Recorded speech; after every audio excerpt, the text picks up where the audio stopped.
You call a plumber for a clogged drain, only thinking about a clump of hair or kitchen grease, right? But in Oshawa, Canada, 2 plumbers cut the pipe and pulled out a pink strip of flesh over 30 centimeters long, stuck full of long hair. They realized right away this wasn't ordinary animal meat, but it could be human remains. Right under their feet, in a basement apartment reeking of death, a freezer held the rest of an 18-year-old pregnant girl. This accidental discovery dragged the entire country of Canada into the hunt for a silent killer living in a quiet residential neighborhood for over 10 years. Welcome to the Case Files, where we flip through every page of a case file to understand not just what happened, but why it could happen in a world that looks so ordinary on the surface. Today, we're heading back to Oshawa, Ontario, Canada, a small industrial city on Lake Ontario, where a simple clogged drain accidentally dragged a monster into the light. In this episode, we're taking a deep dive into the infamous case of Frozen Secrets, the Adam Strong murders, Rori Hache and Kandis Fitzpatrick. Part 1. Background and Characters. Oshawa sits about an hour's drive from Toronto, a quiet industrial city on the vast shores of Lake Ontario. This isn't the kind of place Hollywood thinks of for twisted serial killers, but a simple neighborhood with neat houses. Yet between 2008 and 2017, 2 young women, both addicted to drugs, doing sex work to buy their fix, vanished from the streets. Their families worried, but police initially filed them as transient lifestyle or runaways, with few digging deep. They had no idea the answer lay in a filthy basement apartment, where a middle-aged man lived alone with a freezer and hunting knives. His name was Adam Strong, born in 1972, unemployed on welfare, few friends, almost invisible in the Oshawa community. Neighbors remembered him as odd, often blasting loud music, rarely going out. But no one suspected the rotting wooden door hid anything horrific. Rori Hache was born on May 9, 1999, the only child of Shannon Dion, a single mom who tried to give her daughter a decent life. Her family had a complicated background: grandfather a boxer and motorcycle club leader, some relatives with run-ins with the law. But Rory's childhood was warm. Friends recall a smart, kind girl deeply attached to her mom and godmother. At 13, Rori earned Cadet of the Year at her local cadets unit, showing she had discipline and a bright future. Then her teen years pulled her into drugs, starting with just trying it. Then heavy addiction leading to sex work to feed the habit. Mom Shannon watched her daughter stumble home exhausted, filled with anger mixed with helplessness. But she never gave up. She contacted support organizations, begging for interventions to help Rori get clean, find work, go back to school. Early in 2017, things started looking up. Rori got a job, returned to school, moved in with her boyfriend Tony, promising to turn her life around. In August 2017, Rori shared good news with her mom. She was pregnant and wanted to keep the baby. Shannon was shocked, but hoped this would motivate her daughter to cut ties with drugs and look to a real future. But Rori had already relapsed, and the dark streets were pulling her back without anyone knowing. On August 28th, she met Officer Christopher Kellaway, who had tracked Rory's recovery journey for years. Rori admitted using drugs again, back to working for money, begging for help one last time. Kellaway connected her with support centers, set up new intervention plans. But when he returned to check, Rori had vanished from the meeting spot.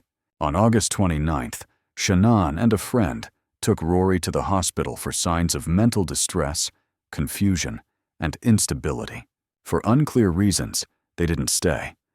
Security cameras caught Rori leaving the hospital alone, walking calmly. That was the last time anyone saw her alive on any footage. Kandis Fitzpatrick was born in 1989, grew up in a broken home in Oshawa. Parents divorced when she was young.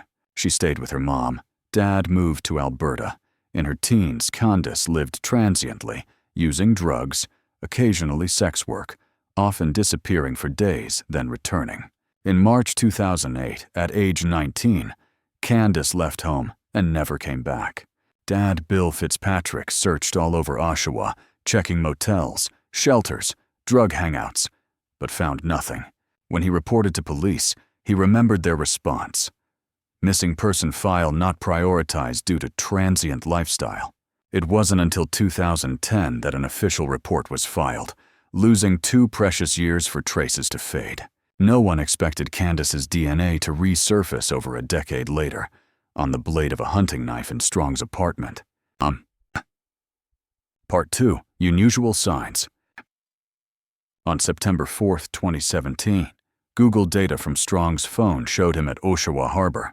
On September 11th, a boy fishing with his grandfather spotted a torso without head or limbs floating in Lake Ontario. Police cordoned off the area, pulled the remains ashore, realizing this was no ordinary accident. The torso of a young woman, missing head and limbs, hard to identify by usual means. The medical examiner noted multiple injuries, signs of a hard blow to the head before or after death. Dive teams searched thoroughly in the days after, but found no other parts. DNA testing against regional missing persons files was the only option left. By November 2017, results confirmed. The torso belonged to Rori Hache, the 18-year-old missing since late August. Shannon received the news like a nightmare come true. Instead of a call or text, her daughter had been murdered and dismembered. Nearly 4 months passed. Police still clueless on the killer. Reason for dismemberment, where the head and limbs were. On December 29, 2017, the upstairs family at the McMillan Drive house called plumbers for constant clogs and a horrific rotting smell. 2 plumbers, Jeremiah Wildeboer and his colleague, went down to Adam Strong's basement apartment to check the pipe through the bathroom ceiling. As soon as they stepped in, they smelled a thick stench, a mix of damp sewage and rotting meat. Strong paced tensely, asking questions non-stop, watching every move like he feared they'd hit the wrong spot. They cut the pipe, fed in the cable, then pulled out a pink strip of flesh over 30 centimeters long, stuck with long hair. Both realized right away it was human meat, bagged it, went outside and called police. Jeremiah later said, "We pulled out something that looked like human meat, and we didn't know exactly what it was." Part 3. Incident and crime scene. Durham police arrived fast, seized the flesh bag, secured the house, knocked on Adam Strong's basement apartment door. The officer announced they were investigating a flesh-like substance in the pipes. Strong's reaction stunned everyone. According to later court testimony, Strong looked the officer in the eye and said, "Okay, you got me. The gig's up. It's a body." He continued, "If you want the rest of it, it's in my freezer." No further warrant needed. Police cuffed Strong right in the hallway, stormed into the dark, foul-smelling apartment. In the cluttered bedroom full of dirty clothes and junk, they found a standard household chest freezer. Opening the lid, the stench of decomposing flesh hit so hard some investigators had to turn away. Inside, plastic bags held human body parts mixed with other items. One bag contained a young woman's severed head with a neck tattoo matching Rori Hache. DNA later confirmed it all belonged to her. A deeper search revealed the apartment filthy, death smell clinging to walls and carpet. They found an area like a dismemberment station. Sharp knives, old bloodstains on walls and ceiling, crude cleanup attempts. The bedroom with the freezer had blood spatter on walls and ceiling consistent with a victim struck repeatedly while lying or sitting. Police seized sex toys, restraints, pulley systems hanging from the ceiling. Evidence of violent sexual motives. At this point, despite Rory's body and dismemberment scene, they couldn't prove Strong was the actual killer. The medical examiner couldn't confirm if skull fractures happened before or after death. Strong stayed silent on the moment Rori died. Prosecutors initially charged only interfering with a dead body, digging for murder evidence. Part 4. Investigation and Evidence. Early morning December 30th, 2017, detectives Darren Swindles and Herman de Recht interrogated Strong first time at Durham headquarters. They knew this was a golden window before lawyers intervened or a bail hearing changed access. Strong seemed eerily calm, answering basics mechanically, but dodging questions about Rori. Video captured the moment. "The person in the freezer is Rori, right?" Strong nodded slightly but said, "I don't want to answer." Detectives tried every tactic, appealing to emotions, stirring guilt, mentioning the victim's family, offering cooperation benefits. Strong went silent or gave off-topic responses. The session ended without a full confession. Just fragments confirmed Rori had been in his apartment. Strong was denied bail, stayed in custody. Investigators returned to the apartment, tearing through every drawer. In July 2018, 7 months after arrest, another kitchen search turned up a long hunting knife for skinning animals. The blade had dried blood. DNA testing didn't match Rori, but belonged to Kandis Fitzpatrick, missing since 2008. This discovery opened a darker layer. Not just one 2017 killing, but a pattern of violence from 2008. In November 2018, after consulting provincial prosecutors, police upgraded charges. 2 counts of first-degree murder for Rori and Kandis. Even without Kandis's body, they believed the crime pattern. DNA, apartment traces enough for trial. Both families were shocked, but saw a glimmer of justice. Bill Fitzpatrick recalled the moment police told him his daughter's DNA was on Strong's knife. Shannon Dayan faced the truth her daughter was killed and carved up. And if the system had listened to Kandis's family in 2008, Rori might still be alive. Part 5, Revealing the Truth. On November 8, 2018, after nearly 11 months of silence, Strong returned to the interrogation room with Detective Paul Mitten. Mitten was an expert in complex suspect interviews, using rapport-building techniques instead of coercion. He created a friendly atmosphere, offering coffee, cigarettes, ordering fast food when Strong was hungry, listening to jail stories. The goal wasn't to force, "I killed them," but let Strong reveal details that didn't fit his innocent defense narrative. Over hours, Strong talked about Rori like the star of his own twisted story. He admitted dismembering her, keeping almost the whole body in his freezer, dumping parts in Lake Ontario in his pipes. When Mitten asked, "How much of her body did you keep?" Strong replied, "Pretty much the full set. Parts thrown away? Not many. I was a bit greedy." Strong denied Rori was pregnant, bragging he held her uterus in his hand, like he knew the body better than experts. He steered the conversation, but Mitten noted everything, cross-checking with forensics and scene layout. Strong contradicted himself, admitting tying, hoisting, beating, carving, actions no one who found a body by chance would do. Those scattered statements later became the sharp blades slicing through the defense at trial. Later, Strong revealed Kandis's burial spot in summer 2021. Motives unclear.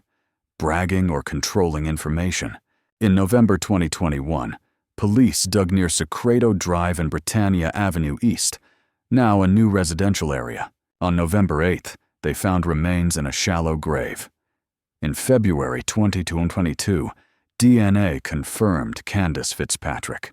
The family finally had a place to bury her, though the pain couldn't be buried. Part 6, Trial and Verdict. On September 28, 2020, Adam Strong's trial began at Oshawa Superior Court. No jury, just Justice Joseph DeLuca deciding. Strong faced 2 first-degree murder counts, Rori Hache and Kandis Fitzpatrick. Defense attacked the intent to kill element, admitted dismembering and hiding bodies. But Rori may have died of drug overdose. Strong panicked, covering it up. For Kandis, no body, no clear scene. DNA only proved she was in the apartment, not killed there. Prosecution built a seamless narrative. Forensics, scene analysis, phone data, witness testimony, Mitten interrogation videos. They argued Strong targeted vulnerable addicted sex workers, luring them to his basement, tying with ropes and pulleys, raping, then killing and carving. Forensic experts confirmed Rori's blood spatter on walls, and ceiling matched repeated blows while she was alive. Strong's semen on her body reinforced sexual motive. Google data placed him at Oshawa Harbor on September 4th. For Kandis, DNA on the hunting knife and apartment stains, plus her sudden 2008 disappearance with no family contact. The two victims matched. Same city, young, addicted sex workers, linked to Strong's apartment nearly a decade apart. 5 surviving women testified. Tied with pulleys from the ceiling, choked or threatened during sex, revealing a repeated violent sexual pattern. Their accounts shattered the defense's image of a harmless man who panicked handling a body. In March 2021, Justice D. Luca ruled guilty of first-degree murder for Rori Hache, guilty of manslaughter for Kandis Fitzpatrick. For Rori, evidence proved Strong struck her head with a hammer or similar object while she was tied to the bed during rape. The violence level, restraints, blood patterns. Strong's words didn't match accidental overdose. For Kandis, he believed Strong caused her death, but without body or clear scene, it didn't meet beyond reasonable doubt for intent to kill, so manslaughter. In May 2021, at sentencing, Strong got life for first-degree murder, no parole for 25 years, plus 18 years concurrent for manslaughter. In reality, he'll die in prison. Families read victim impact statements, years of waiting, hoping, then despair, hearing graphic dismemberment details of loved ones.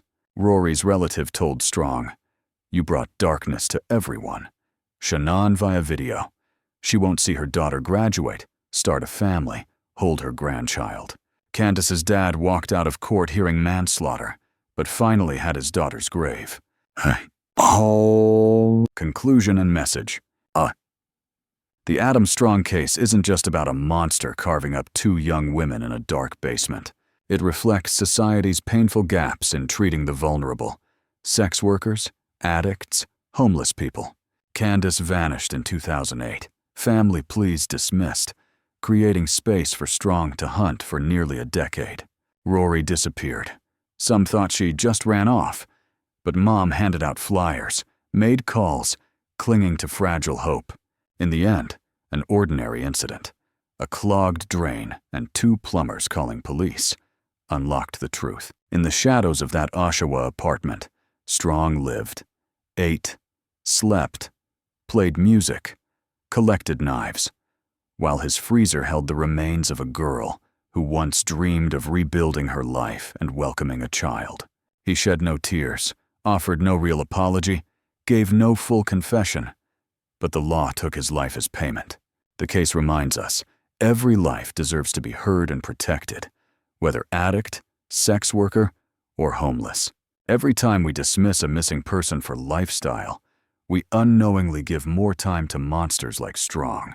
If Rori Hache and Kandis Fitzpatrick's story is worth telling, share it to change how we see society's margins. Subscribe to the channel, turn on notifications, suggest the next case file, because somewhere in a dusty file stack, truth still waits to be uncovered.